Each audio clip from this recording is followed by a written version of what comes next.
Hey yo, it's cracking, boy. It's your boy Kool Rap right here. And right now you fucking with ForbesDVD.com.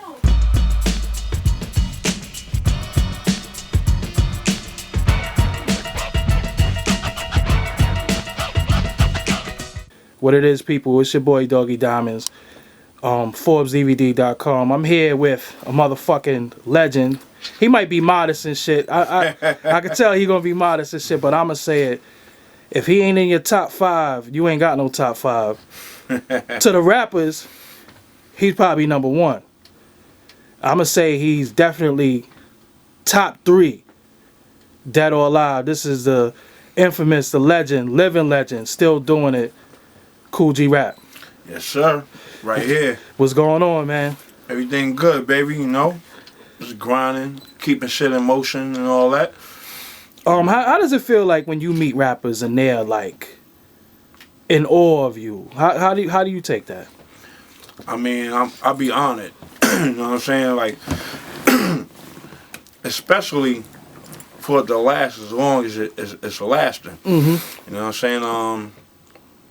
I've been in the game 24 years now. Mm-hmm. You know what I'm saying? I came out 86, first single. And for cats now to still acknowledge Kool Rap, I mean, it's an honor, and it just lets me know that I did what I set out to do. So right now, you the last joint I heard from you was the Night Fight on the album and the Stage joint. And you had another joint on there. How did that come about, the collaborations with Ross? I mean, that was a matter of my people linking with Ross people. Uh-huh. And then we found out Ross and his camp had a mutual respect. You know what I'm saying? You know, because I appreciate Ross music. Mm-hmm. You know what I'm saying? But they had a mutual respect for G-Rap as well. You know what I'm saying? So my people got with his people and they linked me and Ross up. Mm-hmm. So we got to talking and all that. And he said he wanted me to feature on something he was working on. Mm-hmm. You know what I'm saying? You know, so I obliged to that. And in return, I got him to do something for me. Okay.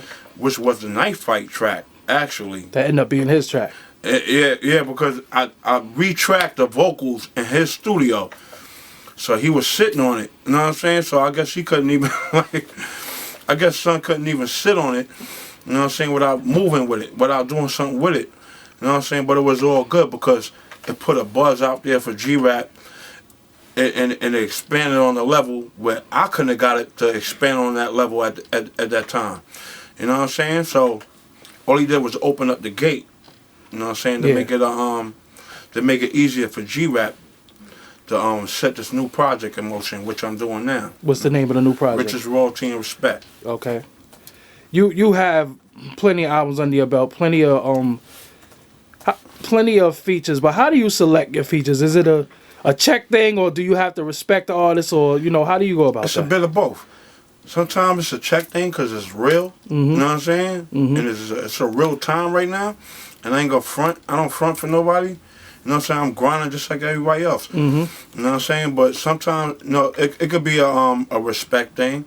You know what I'm saying? If certain cats reach out to me, and I got a respect for their craft, you know what I'm saying? I'm more than obliged to participate. Mm-hmm. You know what I mean?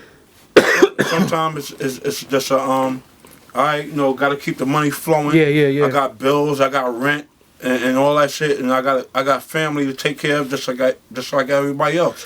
You often mentioned by a lot of rappers as being the great. When you heard the Jay-Z line at Encore, when he says, "I'm like the young G rapper in his prime," what was your first reaction when you heard the line? I took it like this. For that to come from Jay-Z, mm-hmm. that's a compliment. Mm-hmm. Some dudes took it like, what do you mean when you was in your prime? You still in your prime. Mm-hmm. You know what I'm saying? Because some people feel like G-Rap get better and better mm-hmm. as he go along. I feel like that. I mm-hmm. feel like I get better. You know what I'm saying? But I took it like, because Jay-Z don't really prop nobody. Mm-hmm. Not too much. I feel like coming from this dude, I can't take it no other way but a compliment. So I wanted to ask you, like, what was the sessions like? Take us back to the sessions of Marley Marl Big Daddy Kane and Kool Rap in the studio, the beat playing, and you and Kane just sitting there sparring? What was that like? I mean, it was one session with me and Kane, like really, with like together, like no, 2 sessions. One was the symphony, Mm-hmm. and one was the freestyle we did off the raw beat. Yeah, yeah.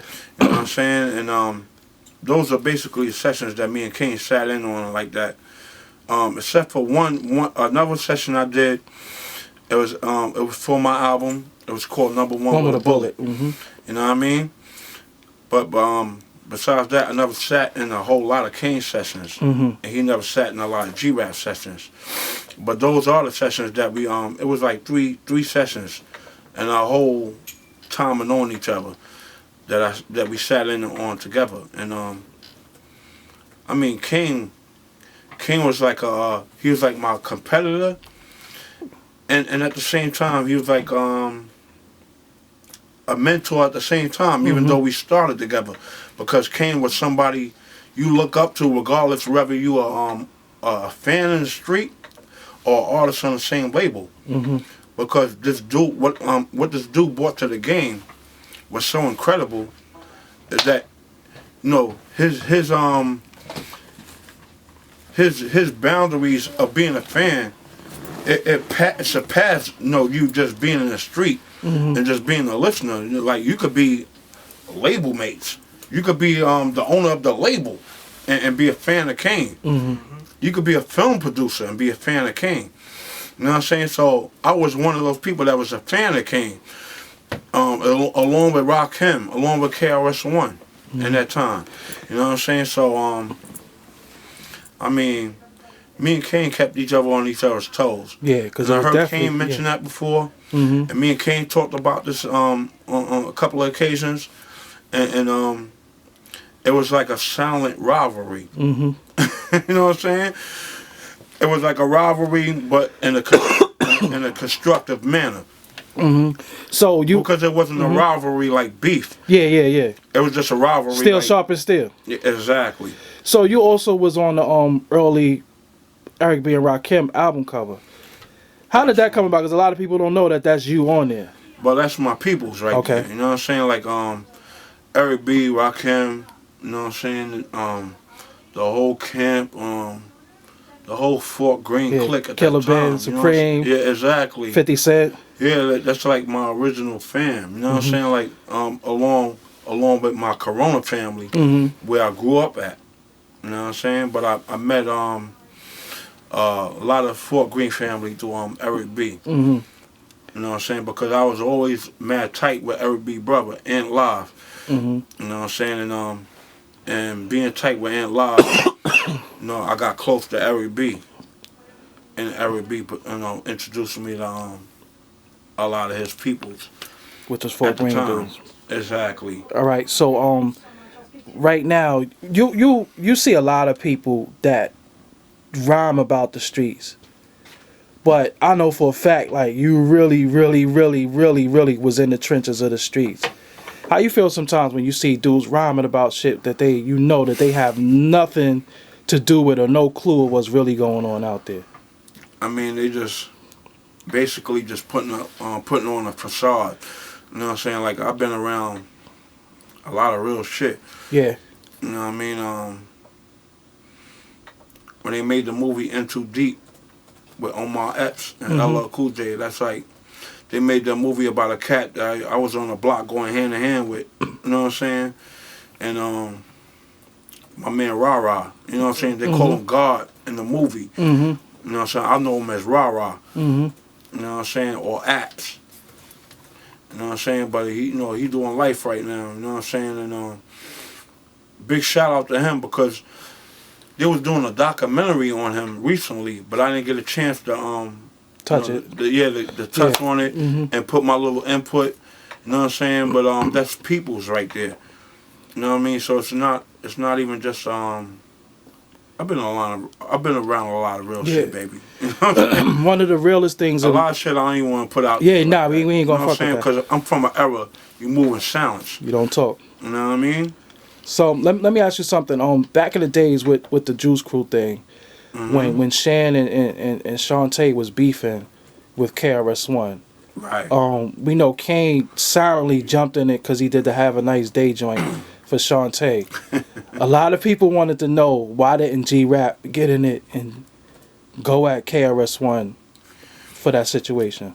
You know, I kind of did on one thing, and KRS let me know. He remembered that. It was when I released I'm